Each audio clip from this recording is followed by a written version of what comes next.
Hi guys, welcome to our channel. Jammu కాశ్మీర్లోని పహల్గామ్లో ఉగ్రదాడి తర్వాత జరుగుతున్న పరిణామాలు మనం చూస్తూ ఉన్నాం. ఒక యుద్ధ వాతావరణం అయితే అటు భారత్కి అండ్ పాక్కి నెలకొనడం కూడా చూస్తున్నాం. సో మరి దీనికి మొత్తం కూడా దేశమంతా ఒక తాటిపై వచ్చి ఈ ఇష్యూని ఖండించడం అండ్ అందరూ కూడా సర్జికల్ స్ట్రైక్స్ లేకపోతే ఎయిర్ స్ట్రైక్స్ లాంటివి ఎక్స్పెక్ట్ చేయడం కూడా చూస్తున్నాం. అయితే కొంతమంది యుద్ధాన్ని కూడా కోరుకుంటున్నారు. మరి యుద్ధ వాతావరణం నెలకొన్న నేపథ్యంలో యుద్ధం జరిగే అవకాశాలు ఏమైనా కనిపిస్తున్నాయి? ఎటువైపు అంటే భారత్ దీనికి ఎలా బదులు చెప్పగలదు, ఎలా ప్రతీకారం తీర్చుకోగలదు? సో దీనికి సంబంధించి వివరాలన్నీ మనకు అందించడానికి ప్రజెంట్ మనతో పాటు సీనియర్ జర్నలిస్ట్ కిరణ్ పోల్దాస్ గారు ఉన్నారు. వారితో ఒకసారి మాట్లాడి దీనికి సంబంధించి వివరాలు తెలుసుకునే ప్రయత్నం చేద్దాం. నమస్కారం సార్. నమస్తే ఆదిత్య. సార్, జమ్మూ కాశ్మీర్లో అంటే ప్రశాంతంగా ఉంది అనుకున్నాము, షూటింగ్స్ జరుగుతున్నాయి, టూరిజం కూడా అక్కడ పెరిగిపోయింది. సో అనుకోకుండా ఉగ్రదాడి జరగడం, ఒక్కసారిగా దేశం మొత్తం కూడా దిగ్భ్రాంతికి గురవడం కూడా చూస్తున్నాం సార్. సో ఆ తర్వాత జరుగుతున్న పరిణామాలు మనకు వస్తూనే ఉన్నాయి. సో యుద్ధ వాతావరణం నెలకొనడం, యుద్ధం జరుగుతుందేమో అని అనుకోవడం కూడా చూస్తున్నాం. మరి అటువంటి పరిస్థితి ఏమన్నా రావచ్చు అంటారా సార్? మీరేం చెప్తారు దీనికి సంబంధించి? బేసిక్గా భారతదేశం శాంతి కాముక దేశం. యుద్ధం రావాలని, యుద్ధం చేయాలని కోరుకునే తత్వం మనలో లేదు. ఎందుకంటే అందరూ బాగుండాలి అనుకునే రకం మనం. ఇక తప్పదు అంటే యుద్ధాన్ని ఆశిస్తే డెఫినెట్గా మనం వెనకడుగు వేసే ప్రశ్న లేదు. ప్రస్తుతం ఉన్న పరిస్థితుల్లో యుద్ధం వస్తుందా అంటే యుద్ధం కంటే ముందు జరగాల్సిన ప్రక్రియలు చాలా ఉన్నాయి. ఇప్పుడు పాకిస్తాన్కి సంబంధించి కొన్ని ఆంక్షలు విధించింది భారతదేశం. సింధు జలాలను ఆపేశారు. ఇప్పుడే తాజాగా ఒక వార్త వచ్చింది, అనంతనాగ్ దగ్గర చీనాబ్ దగ్గర మీకు ఒక డ్యామ్ని ఓపెన్ చేశారట. ఓపెన్ చేస్తే ఒక్కసారిగా వరద ఫ్లో బీభత్సంగా వచ్చి పాకిస్తాన్లో గ్రామాలన్నీ మునిగిపోతున్నాయంట. అంటే ఇక్కడ చాలామంది అడుగుతున్నారు, సింధు నది ఒకవేళ పైనుంచి వస్తున్న వరద ప్రవాహాన్ని ఎట్లా అడ్డుకుంటారు, మనం ఒకవేళ అడ్డుకునే పరిస్థితి లేదు కదా, ఎలా ఆపేస్తారు నీళ్లు అని అడుగుతున్నారు.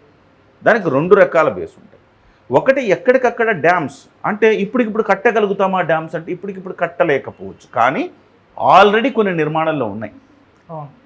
మన తెలుగు రాష్ట్రాల్లో ఉండే మెగా ఇంజనీరింగ్ కూడా అక్కడ ఒక డ్యామ్ నిర్మాణంలో ఉంది.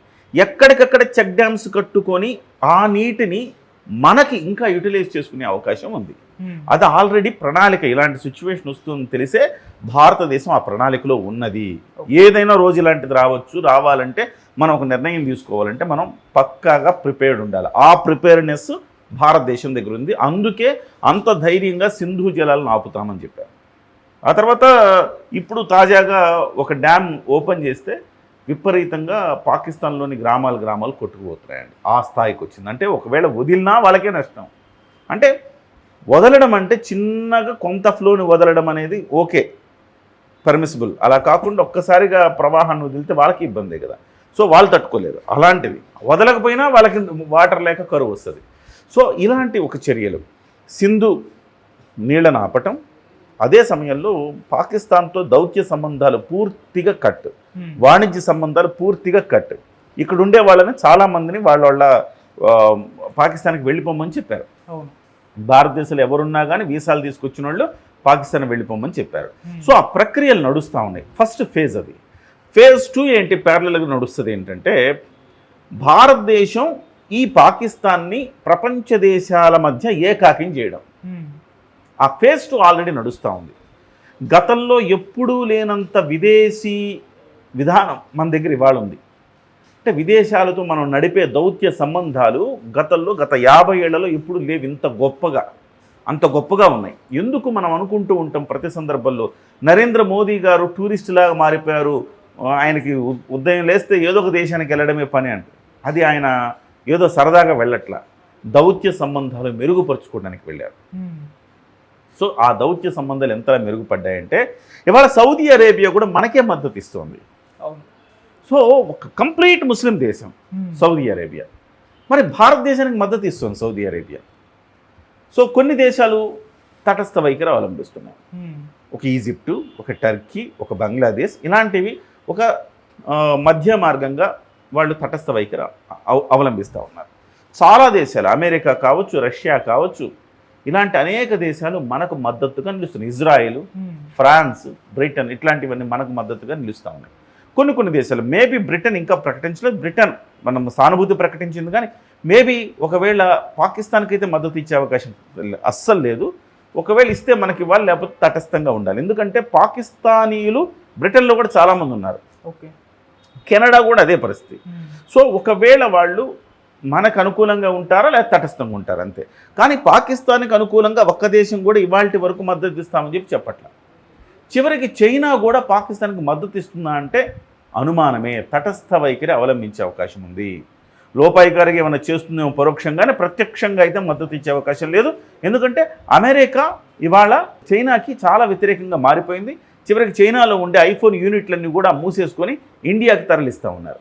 ఈ సిచ్యువేషన్లో చైనా కూడా భారత్తో స్నేహహస్తం కావాలని కోరుకుంటుంది. వాళ్ళ ప్రొడక్ట్లన్నీ అమెరికాకు అటు వెళ్ళకపోతే కనీసం భారతదేశంలో అమ్ముకోవాలి కదా, లేకపోతే వాళ్ళ తయారీ రంగం అంతా కుదేలవుతుంది కదా. సో భారత్తో మంచి సంబంధాలు నెరపాలని చైనా భావిస్తోంది. ఈ తరుణంలో చైనా కూడా వాళ్ళకి మద్దతు ఇచ్చే అవకాశం లేదు. సో భారతదేశ విదేశాంగ విధానం ఇవాళ చాలా టాప్ లెవెల్లో, టాప్ నాచ్ అన్నమాట. సో కాబట్టి ఫేజ్ 2లో ఏం చేస్తోందంటే మొత్తం ఏకాకిం చేస్తుంది పాకిస్తాన్ని. ఇక మూడవది, యుద్ధానికి వెళ్ళక ముందు నేను చెప్తుంది, మూడవది సర్జికల్ స్ట్రైక్స్ లాంటివి జరుగుతాయి. కానీ గతంలో సర్జికల్ స్ట్రైక్ జరిగింది అంటే వాళ్ళు ఏమరపాటుగా ఉన్నారు కాబట్టి కొట్టిపడేసాం. కానీ ఇవాళ గత అనుభవాల దృష్ట్యా ఇవాళ వాళ్ళు ఏం చేస్తున్నారంటే ఆ శిబిరాల్లో నుంచి, ఉగ్రవాద శిబిరాల్లో నుంచి అందరినీ ఇప్పటికే తరలించేశారు. సో ఇప్పటికిప్పుడు మన సర్జికల్ స్ట్రైక్ లాంటివి చేసినా రావలసినంత మనకి ఇది అడ్వాంటేజ్ రాదు. కాబట్టి బహుశా ప్రస్తుతానికి సర్జికల్ స్ట్రైక్స్ కూడా ఆపి ఏ రకంగా బుద్ధి చెప్పాలనే అంశాన్ని కీలకంగా ఆలోచిస్తుండొచ్చు. నెంబర్ 1 పాకిస్తాన్ ఆంక్షలు, నెంబర్ 2 విదేశాల మధ్య పాకిస్తాన్ ఏకాకిం చేయడం, నెంబర్ 3 పాకిస్తాన్ని దెబ్బ కొట్టడానికి ప్రతీకార చర్య ఏం చేయాలి, ఇవి ఆలోచిస్తుంది. ఈ ప్రతీకార చర్య తీసుకునే క్రమంలో రకరకాలు ఉండొచ్చు. ఎయిర్ క్రాఫ్ట్స్ని పంపించి వాళ్ళ మీద బాంబింగ్ చేయొచ్చు, లేదా ఇప్పుడు ఎల్ఓసి అనే దాని మీద నియంత్రణ ఏం లేదు. వాళ్ళు మేము సిమ్లా ఒప్పందాన్ని మేము అంగీకరించమన్నారు. మీరు సింధు జలాలు మీరు ఇవ్వకపోతే మేము సిమ్లా ఒప్పందాన్ని ఉల్లంఘిస్తామన్నాడు. సిమ్లా ఒప్పందం ఏంటి? ఎల్ఓసి, లైన్ ఆఫ్ కంట్రోల్ని మేము దాటచ్చు. సో మీరు దాటచ్చు అంటే మేము కూడా దాటచ్చు. మీ ఇల్లు మా ఇంటికి అంత దూరం, మా ఇల్లు మీకు అంతే దూరం కదా. మీరు దాటచ్చు అంటే మేము దాటలేమా? మనం కూడా దాటి మనం కూడా చేయొచ్చు, ఏం చేయాలో.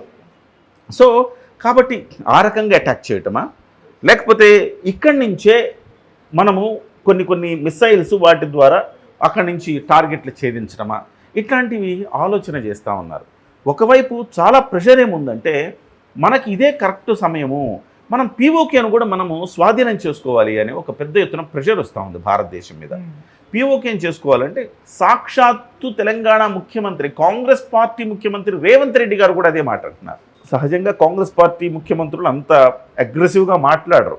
ఎంతసేపటికి ప్రభుత్వాన్ని తప్పుపట్టే పనే చేస్తారు. కానీ మీ నిఘా వైఫల్యము, మీ ఇంటెలిజెన్స్ వైఫల్యము, మీ యొక్క కేంద్ర బలగాల వైఫల్యం అని చెప్తూ ఉంటారు. ఇప్పుడే చాలామంది చెప్తున్నారు. కానీ ఒక ముఖ్యమంత్రి నిన్న మాట్లాడిన స్టేట్మెంట్ ఏంటంటే, ఎస్, ఒక అభివృద్ధి పదంలో నడుస్తున్న మన దేశాన్ని దెబ్బకొట్టడానికి వాళ్ళు ఈ పని చేశారు. ఎంతో సామరస్యంగా ఉన్న మన దేశాన్ని దెబ్బకొట్టడానికి ఇదే అదునుగా మనం పీఓకేను కూడా మనం స్వాధీనం చేసుకోవాలి అని రేవంత్ రెడ్డి గారు మాట్లాడారంటే కసి ఎంత ఉంది జనంలో. ఎస్, రేవంత్ రెడ్డి గారు అలాంటి మాట అన్నారు. అది చాలా ఆహ్వానించదగ్గ పరిణామం. తర్వాత ఎంఐఎం అధినేత అక్బరుద్దీన్ ఓవైసీ, అసదుద్దీన్ ఓవైసీ ఏమన్నారు? సో ఎప్పుడు లేని విధంగా ఇవాళ క్యాండిల్ ర్యాలీ చేశారు. సో ఉడికిపోతున్నారు అందరూ, ముస్లిమ్స్ కూడా దేశంలో ఉడికిపోతున్నారు. కారణం ఏంటంటే, అరే మమ్మల్ని బదనాం చేస్తున్నారే, అరే మేము మంచిగా ఉన్నాం, సోదరులా ఉన్నాం, మమ్మల్ని బదనాం చేస్తారా? ముస్లిమాను హిందువాను వాడేదో పైత్యంతో కాల్చేస్తే ఇప్పుడు సాటి ముస్లింగా నన్నేమనుకుంటారు అనే ఒక బాధ వాళ్ళలో కలిగింది. ఈ నా కొడుకులు అంతమొందించాలా అన్న భావన వాళ్ళలో కూడా కలిగింది. లేకపోతే ఎప్పుడు లేని పాత బస్తీలో ర్యాలీ చేశారు, జమ్మూ శ్రీనగర్లో ర్యాలీ చేశారు, ముస్లిమ్స్ పెహల్గావ్లో ర్యాలీ చేశారు. ఇంత పెద్ద ఎత్తున యునైట్ అవ్వడం అనేది ఇంతకుముందు లేదు. సో ఇంత వచ్చిన తర్వాత ఇక యుద్ధానికి వెళ్ళాలంటే దేశ ప్రజలంతా ఓకే. కానీ నేనంటున్న ఈ 3 ఫేజులు అయిన తర్వాత 4వ ఫేజ్, 3వ ఫేజ్లో ఏంటి? పాకిస్తాన్ మీద ప్రతీకార చర్య తీసుకునే క్రమంలో అది ఎంత పెద్దగా ఉంటే అంత రియాక్షన్ అక్కడి నుంచి వస్తుంది. ఆ రియాక్షన్ యుద్ధానికి దారితీస్తే దారితీయచ్చు. సో ఏకపక్షంగా ఇప్పటికిప్పుడు వెంటనే యుద్ధమా అంటే యుద్ధం కాదు, కొన్ని ఉన్నాయి. ఇవన్నీ జరిగిన తర్వాతనే యుద్ధం. అది ఒకవేళ యుద్ధానికి వెళ్తే ఏంటి పరిస్థితి? యుద్ధానికి వెళ్తే వారం రోజుల్లో పాకిస్తాన్ని మట్టి గరిపిస్తుంది భారతదేశం, అందులో డౌటేం లేదు. యుద్ధానికి సంబంధించి చూస్తే మన దగ్గర 50 లక్షల మంది సైన్యం ఉంటే వాళ్ళ దగ్గర 17 లక్షలు 17.5 లక్షల మంది ఉన్నారు. మన దగ్గర ఎయిర్ క్రాఫ్ట్స్ వాళ్ళకంటే మన డబ్బులు ఉన్నాయి, వాళ్ళకంటే మనం ఏ అంశంలోనైనా మినిమం డబ్బులు ఉన్నాము, మ్యాక్సిమం అంటే దాదాపు 10 రెట్లు కూడా ఉన్నాము. సో అంత బలగం మంది $80 బిలియన్ మనం ఖర్చు పెడితే వాళ్ళు $7.6 బిలియన్ ఖర్చు పెట్టినారు. సో ఇవన్నీ మనం చూసుకుంటే మనం ప్రపంచంలో మనం 4th ప్లేస్లో ఉన్నాము సైనిక బలగల్లో, వాళ్ళు 12th ప్లేస్లో ఉన్నారు. ఈవెన్ దో వాళ్ళు 12th ప్లేస్ అనేది కూడా అనుమానమే, వాళ్ళకి వార్ఫేర్స్ ఈ అణుబాంబులు తయారు చేశారు కాబట్టి వాళ్ళు 12th ప్లేస్, కానీ అణుబాంబు అనేది తీసేస్తే వాళ్ళు ఎప్పుడో ఈ 50th ప్లేస్లోనే ఉండాలి లెక్క ప్రకారం. వాళ్ళు మన మీద కక్షతో వాళ్ళు కూడా న్యూక్లియర్ వెపన్స్ తయారు చేసుకున్నారు అని చెప్తున్నారు, ఎంతవరకు వాస్తవం తెలియదు. సో చేసుకొని ఉండొచ్చు, కాకపోతే వాళ్ళు చెప్పినంత నిల్వలు ఉండకపోవచ్చు. సో అందువల్ల వాళ్ళు 12th వచ్చారు, కానీ లేకపోతే వాళ్ళ ప్లేస్ 50th ఉండాలి. అదే సమయంలో మన జీడిపి ప్రపంచంలో 4th ప్లేస్ అయితే వాళ్ళ జీడిపి 43rd ప్లేస్. ఏ రకంగా చూసుకున్నా సరే వాళ్ళకున్న బలగం, ఆ బలగాన్ని నడిపించాలంటే మీకు దాన్ని నడిపించడానికి కావలసిన వనరులు ఉండాలిగా, డబ్బులు ఉండాలా, అట్ ద సేమ్ టైం మీకు వార్ వెహికల్స్ నడవడానికి ఆ స్థాయి ఇంధనం ఉండాలా, అలాగే వైమానిక దళాలు అక్కడ వైమానిక ఇంధనం ఉండాలా, ఈ ఎయిర్ క్రాఫ్ట్స్ అవి నడవాలంటే ఆ ఇంధనం ఉండాలా. ఏవి చూసుకున్నా మీకు వారం మించి నడిచే పరిస్థితి లేదు. మీకు విదేశీ మారకుల నిల్వలు కూడా $6.5 బిలియన్ మాత్రమే ఉన్నాయి ఇవాళ. సో ఈ పరిస్థితుల్లో పాకిస్తాను యుద్ధానికి సై అంటదా, యుద్ధం చేస్తుందా, ఆ దమ్ము పాకిస్తాన్కి ఉందా అంటే ఆ దమ్ము పాకిస్తాన్కి లేదు. మరేం సార్, మరి దమ్ము లేకుండానే పాకిస్తాన్ వార్నింగ్లు ఆ గట్రా అవి ఇవి అంటున్నారంటే ఉడత ఊపులు అంటారు కదా, ఆ ఉడత ఊపులు సహజంగా వస్తూ ఉంటాయి. నేను లేస్తే మనిషిని కాదంటే వాడు లేవడు, ఎప్పుడు వాడు మనిషి కాదు, లేవడు. సో ఆ పరిస్థితి ఉంటుంది తప్ప నిజంగా పాకిస్తాన్కి అంత శక్తి, అంత తెలివి, అంత దమ్ము పాకిస్తాన్కి లేదు. పాకిస్తాన్ ఇవాళ ఏం చేస్తుందంటే ఇతర దేశాల మీద, ఇతర దేశాల మద్దతు కోసం ఎదురు చూస్తూ ఉంది. ఏదైనా దేశం మనకు మద్దతు ఇస్తే బాగుండు, చైనాని మద్దతు అడుగుతోంది. చైనా దీని మీద ఇంకా ముందుకు రావట్లా. ఒకవేళ చైనా కనుక మేమున్నాము అంటే డెఫినెట్గా వారికి సిద్ధమవుతుంది. చైనా మేమున్నామంటే అమెరికా మేమున్నామంటది, ఇజ్రాయెల్ మేమున్నామంటది. సో ఇజ్రాయెల్ ఎవడైనా ఏమైనా పేక్కలిగాడా? ఇజ్రాయెల్ తుక్కు కొడుతుంది హమాస్ని, గాజాని. కొన్ని వేల మంది చనిపోయారు ఇప్పటి వరకు, స్టిల్ బాంబింగ్స్ జరుగుతూ ఉన్నాయి. ఎవడైనా ఏమన్నా ఇజ్రాయెల్ ఏమన్నా అనగలిగాడా? చుట్టూ ఇజ్రాయెల్ ఎంత పవర్ఫుల్ కంట్రీ అంటే చుట్టూత ముస్లిం కంట్రీస్ ఉంటాయి, అన్ని వ్యతిరేకమే, ఏమీ పీకలేకపోయారు. సో అమెరికా మద్దతు కూడా ఉంది ఇజ్రాయెల్కి. సో ఇండైరెక్ట్గా మన మద్దతు కూడా ఉంది. ఈవెన్ ఇజ్రాయెల్ లాంటి కంట్రీ మనకి మంచి స్నేహ సంబంధాలు ఉన్నాయి. రష్యా కూడా ఇవాళ అమెరికా మనకు మద్దతు ఇస్తుందంటే రష్యా మనకు మద్దతు ఇవ్వకుండా అంతకు ముందు ఉన్నంత వాళ్ళిద్దరి మధ్య రైవలరీ లేదు. ఇప్పుడు వాళ్ళిద్దరు కలిసిపోయారు, అమెరికా రష్యా. ఇవాళ ట్రంప్ ఏమంటున్నాడు, ఉక్రెయిన్ తిడుతున్నాడు, రాజీకి రండి రష్యాకి మద్దతు ఇస్తున్నాడు. ఇవాళ రష్యా కూడా ట్రంప్ ఏం చెప్తుందే కాదండు. సో ఇవాళ మనకు ఒకవేళ ఒక్క పాకిస్తాన్కి ఆశాదీపం చైనా ఒక్కటే.